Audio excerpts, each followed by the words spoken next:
Seguramente en estos momentos debe estar comenzando la conferencia de prensa que está prevista que brinde la ministra de Salud de la Nación después de que ayer mantuvo reuniones con sus pares pertenecientes a la Ciudad Autónoma de Buenos Aires y a la provincia de Buenos Aires. Ya hicimos referencia a comunicaciones, digamos, de anticipo que había hecho el gobierno nacional ayer a los periodistas, en las que también se mencionó que hubo una reunión del Consejo Federal de Salud para definir las políticas que se van a seguir en materia de, para evitar, digamos, mayor crecimiento de la segunda ola del coronavirus. Hay distintas ideas que se están barajando. La información que viene de Buenos Aires está muy centrada en la realidad que tienen en la ciudad autónoma de Buenos Aires, en el conurbano bonaerense y en partes de la provincia de Buenos Aires. Pero, insisto, se hace referencia a que hubo una reunión del Consejo Federal de Salud que integran todos los ministros de salud de las provincias, con la sola referencia de que estos han coincidido en que la segunda ola es un hecho. No hay más precisión que esa, seguramente surgirá ahora. Pero para analizar el momento actual que estamos viviendo, le hemos pedido al doctor Marcelo Riera, que es asesor de COVID-19 del Rectorado de la Universidad Nacional de San Luis, que nos atienda para hablar precisamente sobre la situación. Doctor Riera, gracias por atenderme. ¿Cómo le va? ¿Cómo está usted? ¿Qué tal, Mario? Muy buenos días y un afectuoso saludo a todo el equipo de trabajo y la audiencia de Radio Universidad. Bueno, muchas gracias. ¿Cómo ve la situación actual y qué referencia le parece atinada hacerle a la sociedad? Mire, lo podemos definir en tres títulos. El primero es que la segunda ola, más que un hecho, es una realidad y se está observando ya la transmisión sostenida principalmente en las grandes urbes. El segundo concepto es que, a diferencia del año pasado, nos están circulando 4 cepas nuevas más de las casi 8 identificadas y comunicadas recientemente por el Centro de Enfermedades de Atlanta, Estados Unidos. Y el tercer concepto es que uno continúa observando que aún en el énfasis necesario que hay que poner sobre medidas principalmente destinadas a evitar la propagación del virus, de una u otra manera, todavía ese nivel de conciencia óptimo que uno pretende encontrar en la sociedad no se ha logrado, incluso frente a los anuncios que parecerían ser estrictamente números y lamentablemente son seres humanos y personas, son argentinos, que de una u otra manera no solo se infectan, sino lamentablemente fallecen, ¿no? Pero esos serían los 3 puntos más claves. La segunda ola es una realidad, dice usted. Sí, es una realidad. Es una realidad. Y a esto obedece este crecimiento de casos, porque estamos en la segunda ola. Obedece al comportamiento esperable en una transmisión en el marco de una pandemia. La mayoría de los eventos pandémicos, las enfermedades que se transmiten de una persona a otra, lo que generan son distintos escenarios denominados olas. Esas olas forman parte a la primera etapa, conocida también como primera ola, que es cuando uno comienza a ver el incremento de casos frente a un virus nuevo, como es el SARS-CoV-2 para esta oportunidad. Y a propósito del transcurso del tiempo y de la adaptación que el microorganismo va haciendo en quienes infecta, en este caso en nosotros, los seres humanos, aparecen segundas, incluso terceras y cuartas olas, producto de la adaptabilidad que no solo el virus tiene, sino la capacidad de replicación y las cepas mutantes que van apareciendo. Y en términos generales, lo que ya está escrito hace muchos años es la realidad que estamos observando. Ya está descrito esto. Sí, esto epidemiológicamente es un comportamiento esperable. o sea, esto no es nada novedoso. Uno por ahí escucha comentarios, y digo en el rigor de comentarios simplemente, no acertados al rigor científico, y verdaderamente cuando uno analiza el comportamiento de lo que se denominan eventos transmisibles dentro de la epidemiología, en este caso una enfermedad meramente respiratoria como es el COVID-19, que tiene un virus de una transmisión realmente significativa y exponencial, incluso en las cepas mutantes recientes, de una u otra manera creo que habla de que no hay que subestimar lo que uno ya conoce de la epidemiología de hace muchos años, ¿no? Ajá. ¿Y usted advierte que esto pudo haber ocurrido, que no se ha hecho caso suficiente a lo que ya se conoce o no? Si usted recuerda, Mario, el año pasado nosotros tuvimos el pico máximo en el registro de Argentina, y digo pico máximo de los casos confirmados a propósito de los testeados, porque ese es otro tema en discusión. En función del número de testeos, en función de números de positivos que yo voy a tener la posibilidad de captar. Ujú. Eso también está demostrado, y tuvimos el pico por allá por lo que fue mediados de octubre, si usted lo recuerda. Sí. Pero esa transmisión obedeció a un incremento sostenido de casos del contexto de un brote sostenido de transmisión a expensas del AMBA. Comenzó en Cava, se extendió a provincia de Buenos Aires, en los distintos cordones del conurbano, y después ese brote se trasladó al interior. Pudimos ver una situación cuasi semejante, no de la envergadura en número de casos positivos, pero sí un pico referenciado en lo que fue finales del 2020, a propósito de las fiestas, donde comenzamos a tener mayor movilización en cada una de las jurisdicciones del país,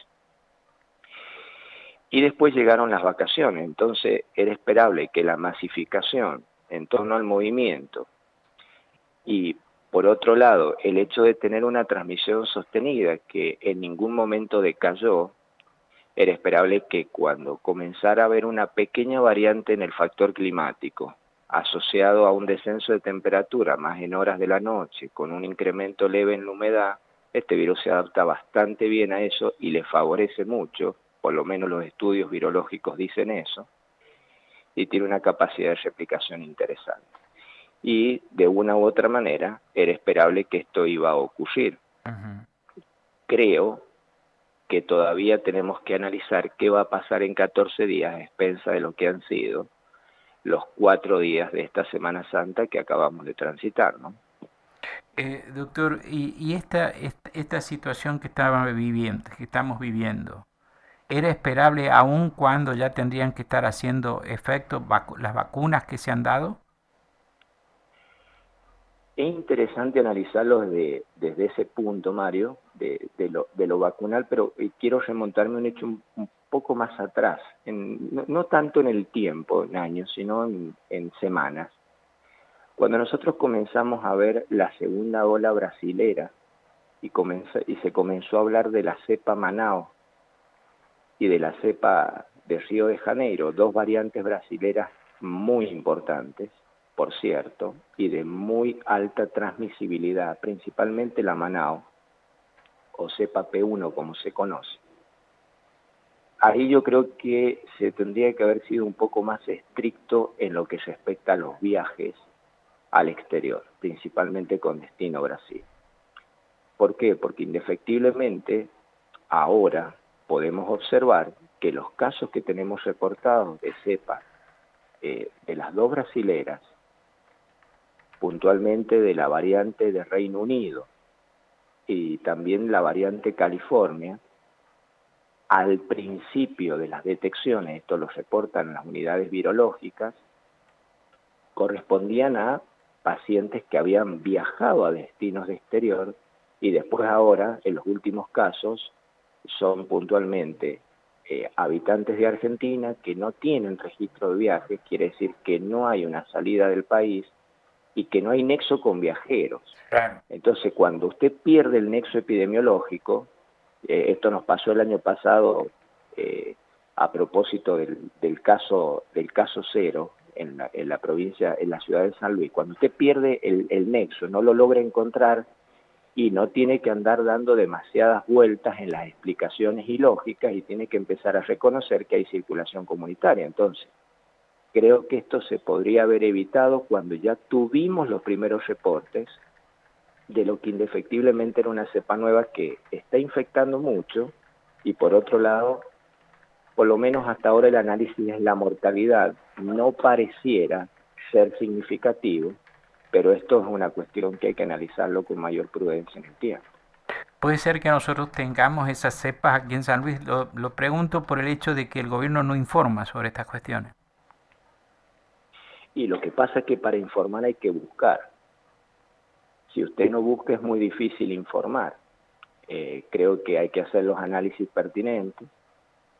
En el ámbito, mire, lo coloco en estos términos.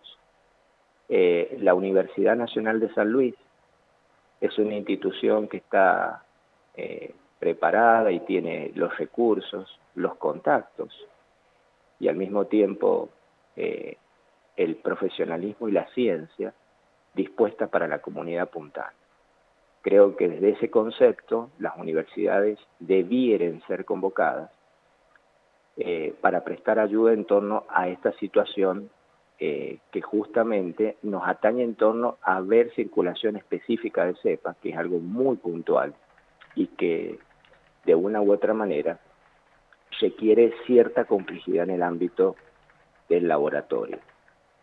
Creo que esa convocatoria debe ser abierta, creo que deben haber otras aperturas, por lo menos por parte de los gobiernos locales, provinciales, incluso los gobiernos municipales, a los fines de tener estructuras sobre las cuales se puedan respaldar decisiones basadas en la ciencia y no tanto en la experiencia o en el cómo me va a ir a futuro.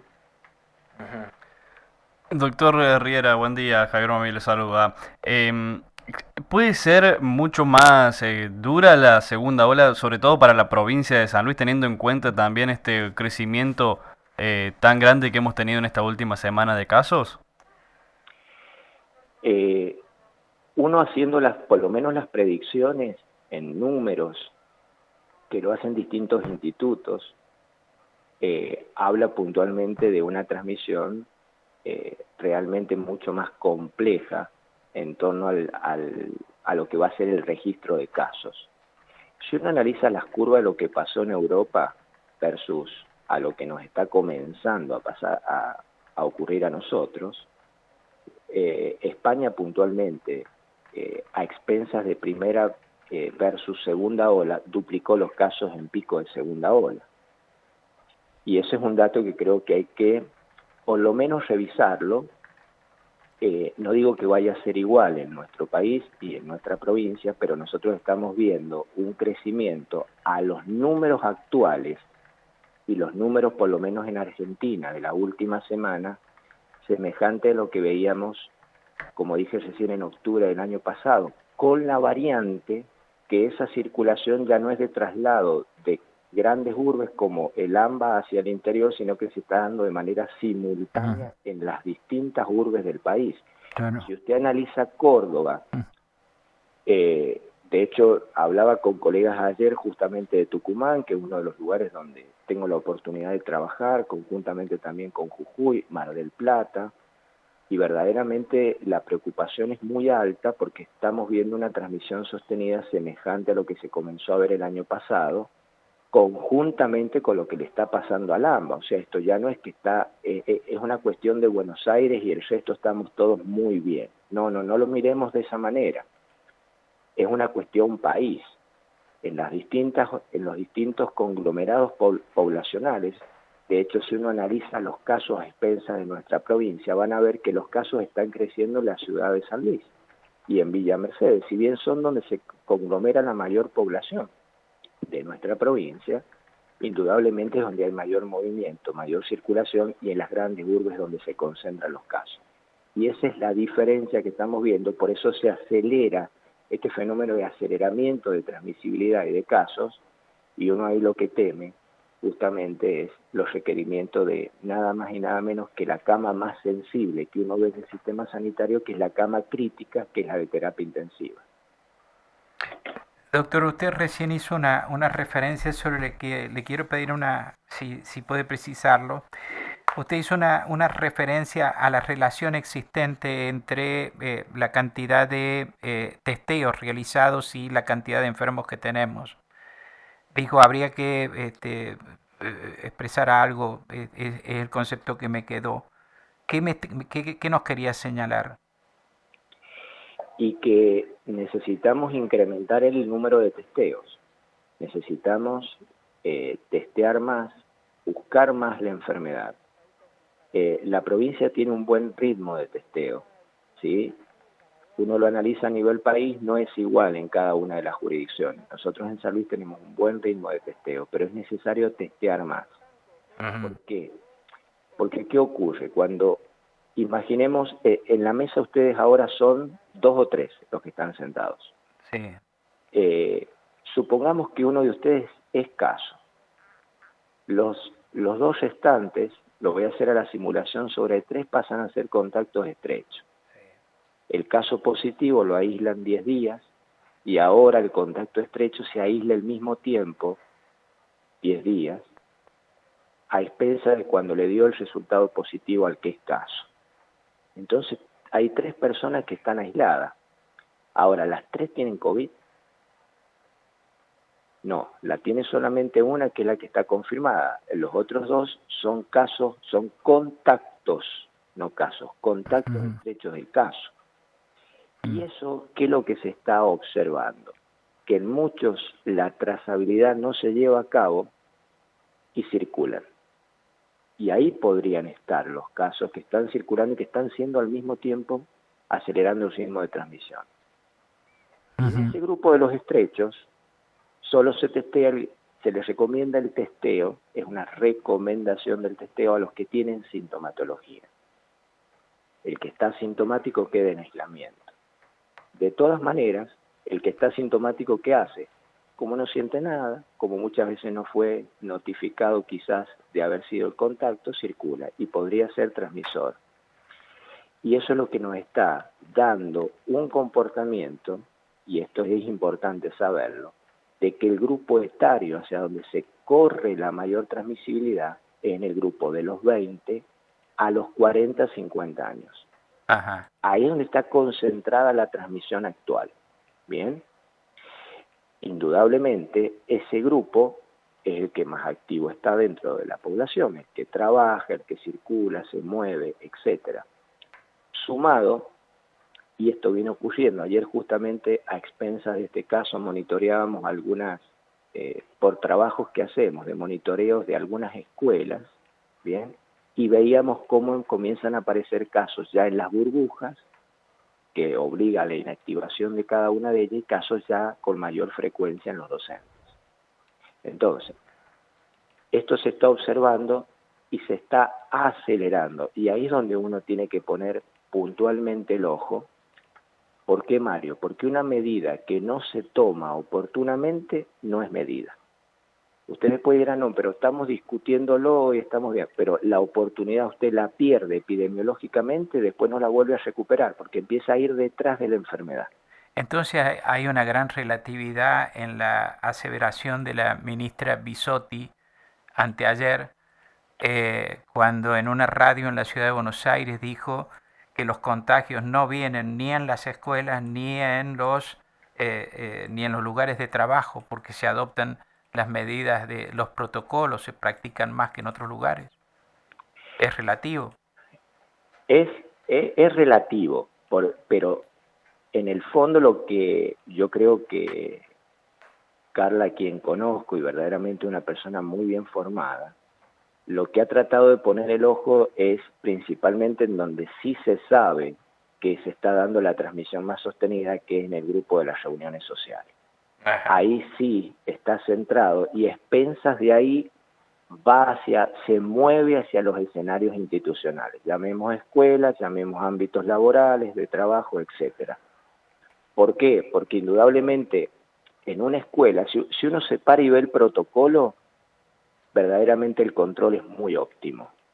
Lo mismo ocurre en los ámbitos de cada uno de los trabajos. Yo voy a poner ejemplo el de la universidad, que es un ámbito donde tratamos de tener el control y la trazabilidad extrema en cada uno de los puntos.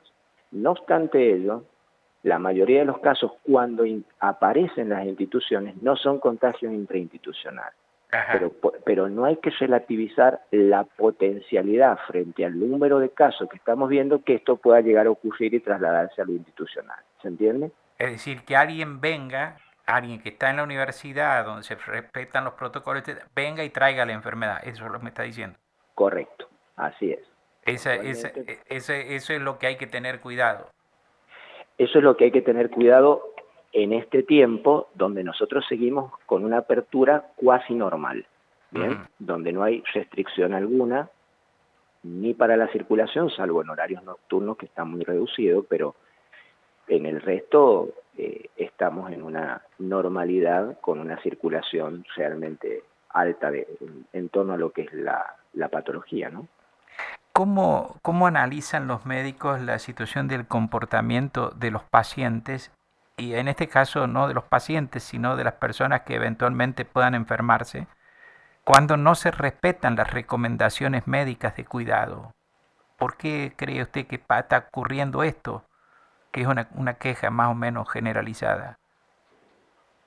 Mire, uno observándolo desde el sistema sanitario, en términos generales todos, y esto no es una cuestión aislada, sino es un comportamiento de la población en general, nos hemos relajado en este último tiempo.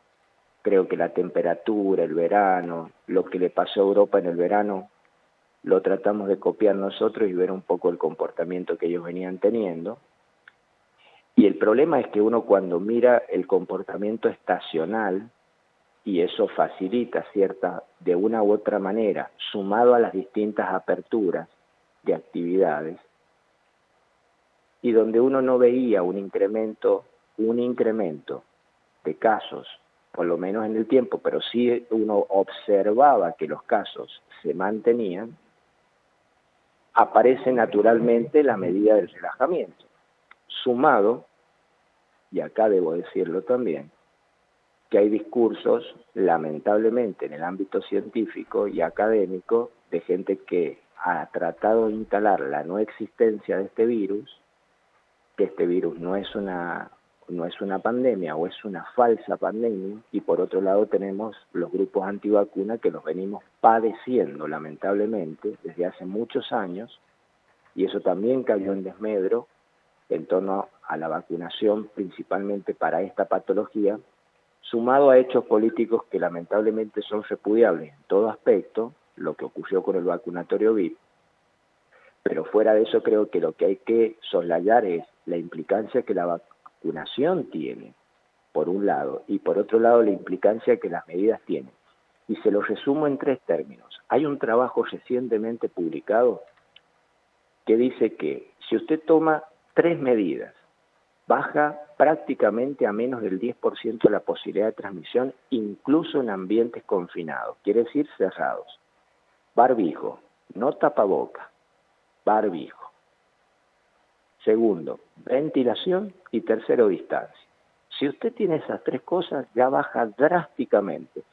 Y le agreguemos la cuarta, no hablar o hablar poco. Y yo ahí recordaba mucho la experiencia de nuestros abuelos y de mis padres, que uno dice, en la vida hay que aprender muchas veces a escuchar más que hablar. Creo que se da la paradoja en la enfermedad por COVID, porque hablar ya permite eliminar 10 veces más partículas que podrían ser transmisibles de enfermedad en aquellos que tienen, lógicamente, el virus. Y gritar o cantar lo hacen 50 veces más.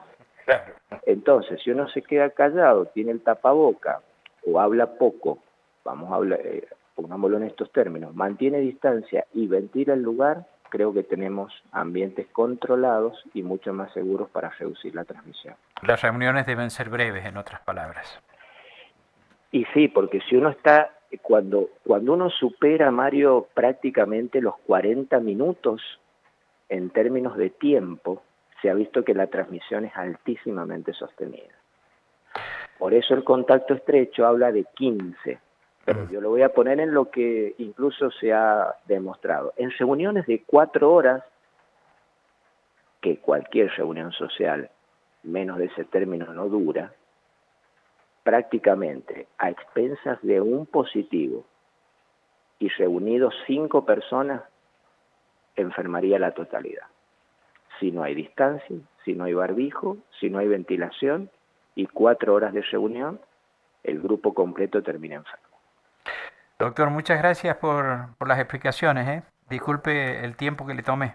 Muchas gracias. Por favor, gracias a ustedes y un cariño grande, Mario. Bueno, muchas gracias, ¿eh? El doctor Marcelo Riera, que es asesor de COVID-19 en el rectorado de la Universidad Nacional de San Luis, estuvo esta mañana aquí en Nada Secreto en Radio Universidad. Vamos a la pausa y volvemos.